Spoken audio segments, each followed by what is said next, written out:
Christmas പുതുവത്സര bumper നറുക്കെടുപ്പ് അല്പസമയത്തിനകം നടക്കാൻ പോവുകയാണ്.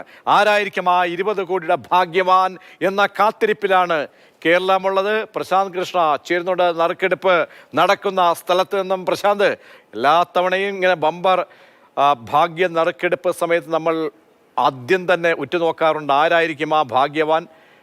പലപ്പോഴും അറിയാമല്ലോ, കാരണം പല ഏജൻസികളും ഈ ടിക്കറ്റ് വിറ്റ് ഏജൻസികളൊക്കെ വലിയ പ്രതീക്ഷയുടെ കാത്തിരിപ്പുണ്ട്. നടപടിക്രമങ്ങൾ, നറുക്കെടുപ്പിന് മുന്നോടിയായിട്ടുള്ള ക്രമീകരണങ്ങളെല്ലാം പൂർത്തിയായോ പ്രശാന്തേ?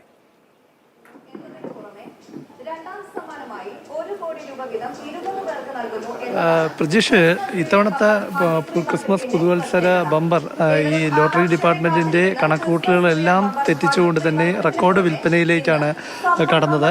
അതായത് 50 ലക്ഷം ടിക്കറ്റുകളാണ് അച്ചടിച്ചത്. അതിൽ 48 ലക്ഷം ടിക്കറ്റും വിറ്റഴിച്ചിരുന്നു. നമ്മൾ പ്രത്യേകം ശ്രദ്ധിക്കേണ്ടത്, ഇതിൽ താരതമ്യം ചെയ്യുമ്പോൾ കഴിഞ്ഞ ക്രിസ്മസ് പുതുവത്സര ബമ്പർ ടിക്കറ്റ് 22 ലക്ഷം മാത്രമാണ് വിറ്റഴിച്ചത്. അപ്പോൾ ആ 22 ലക്ഷം വിറ്റഴിച്ച സ്ഥാനത്താണ് ഇപ്പോൾ 48 ലക്ഷം ടിക്കറ്റ് വിറ്റഴിച്ചിരിക്കുന്നത്. 20 കോടിയാണ് ഒന്നാം സമ്മാനം. ഇതിന് പുറമെ 20 പേർക്ക് 1 കോടി രൂപ വീതം സമ്മാനമായും നൽകുന്നുണ്ട്. അങ്ങനെ 21 പേർ കോടീശ്വരന്മാരാകുന്ന ഒരു നറുക്കെടുപ്പാണ് ഇപ്പോൾ നടക്കാൻ പോകുന്നത്. ഇതിൻ്റെ ആദ്യഘട്ടമായി ഈ നറുക്കെടുപ്പിന് മുൻപ് ധനമന്ത്രി KN ബാലഗോപാൽ അടക്കമുള്ളവർ ഇവിടെ എത്തിയിട്ടുണ്ട്. ധനമന്ത്രി ഈ സമ്മർ ബമ്പറിൻ്റെ പ്രകാശനം നിർവഹിക്കും. ഏതായാലും ഏറ്റവും കൂടുതൽ ടിക്കറ്റ് വിൽപ്പന നടന്നിരിക്കുന്നത് പാലക്കാടാണ്. കഴിഞ്ഞ ദിവസ കണക്കുകൾ പ്രകാരം തന്നെ 8 ലക്ഷത്തിലധികം 9 ലക്ഷത്തോളം ടിക്കറ്റുകളാണ് പാലക്കാട് മാത്രം വിറ്റഴിച്ചത്.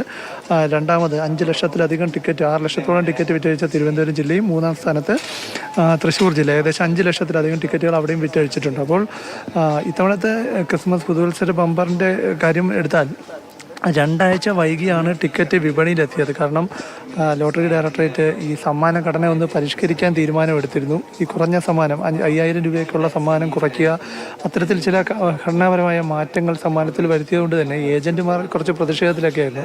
അപ്പോൾ അത് കാരണം പാതി വഴിക്ക് അച്ചടിച്ചത് നിർത്തിവെച്ച് വീണ്ടും പഴയ രീതിയിൽ തന്നെ കഴിഞ്ഞ വർഷം ക്രിസ്മസ് പുതുവത്സര ബമ്പറിൻ്റെ സമ്മാന ഘടന ഏത് രീതിയിലായിരുന്നു, അപ്പോൾ ആ രീതിയിലുള്ള സമ്മാന ഘടനയോടെ തന്നെ ഇത്തവണ വീണ്ടും 2 ആഴ്ച വൈകിയാണ് വിപണിയിൽ ക്രിസ്മസ് ബമ്പർ എത്തിയത്. എന്നിട്ട് പോലും വലിയ വിൽപ്പന, അതായത് ഈ ബമ്പറുകൾക്ക് കേരള സമൂഹത്തിലുള്ള സ്വീകാര്യത, അത് ഓണം ബമ്പറിനാണ് ഏറ്റവും കൂടുതൽ സ്വീകാര്യത ഉള്ളത്. അതിനോടൊപ്പം തന്നെ അല്ലെങ്കിൽ ആ ശ്രേണിയിലേക്ക് ക്രിസ്മസ് പുതുവത്സര ബമ്പറും എത്തുന്നു എന്നതാണ് ഇതിൽ നിന്ന് മനസ്സിലാക്കേണ്ടത്. അല്ലെങ്കിൽ ഇത്രയും വലിയൊരു സ്വീകാര്യത ഇപ്പോൾ ക്രിസ്മസ് പുതുവത്സര ബമ്പറിന് ലോട്ടറി ഡയറക്ടറേറ്റ് പോലും പ്രതീക്ഷിച്ചതല്ല. കഴിഞ്ഞ വർഷത്തെ ഓണം ബമ്പറിൻ്റെ കണക്കുകൾ പരിശോധിക്കുമ്പോൾ തൊട്ട് മുമ്പത്തെ വർഷത്തെക്കാളും കുറച്ചൊന്ന് ക്ഷീണമായിരുന്നു. പക്ഷേ ക്രിസ്മസ് ബമ്പർ ആ കണക്കുകളെല്ലാം തെറ്റിച്ചുകൊണ്ട് മുന്നോട്ട് പോയിരിക്കുന്നു. പ്രധാനമായും നമ്പറുകൾക്ക് ഇനി വലിയ ആയുസില്ല.